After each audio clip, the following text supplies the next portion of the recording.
सध्या राज्यामध्ये लाखो बचत गट कार्यरत आहेत। या बचत गटांसाठी आणि महिला रोजगार निर्मितीसाठी सरकारने मोठी योजना आणली आहे। योजनेद्वारे प्रत्येक पात्र बचत गटाला महसूल विभागाच्या अखत्यारीत असलेल्या जमिनींपैकी 1 हेक्टर जमीन मिळणार आहे। 5 वर्षांच्या करारावरती ही जमीन वापरासाठी दिली जाईल।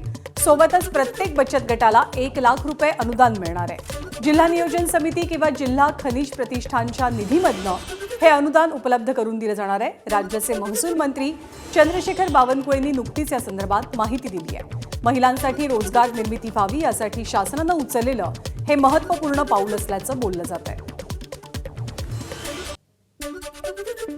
राज्यातील महिला बचत गटांना,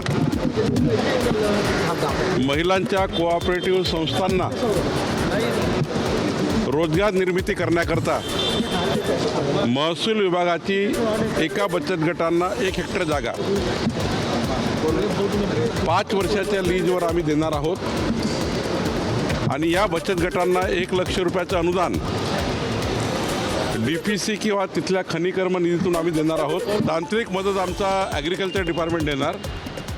तहसीलदारच्या कंट्रोलमध्ये हे बचत गट करणार। या बचत गटाचं पूर्ण मॉनिटर करण्याकरता तालुकास्तरीय महिला त्याचे अध्यक्ष असणाऱ्या समितीची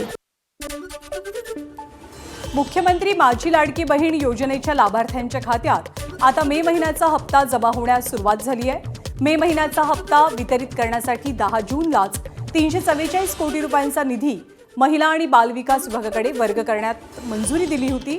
गेल्या महिन्यामध्ये मार्च आणि एप्रिलचे एकत्रित पैसे जमा झालेले आणि कालपासून मे महिन्याचे पैसे पात्र लाभार्थ्यांच्या खात्यात थेट वितरित होण्यास सुरुवात झाली आहे। पुढच्या 2 दिवसात सर्व पात्र लाभार्थ्यांच्या खात्यात हे पैसे जमा होतील।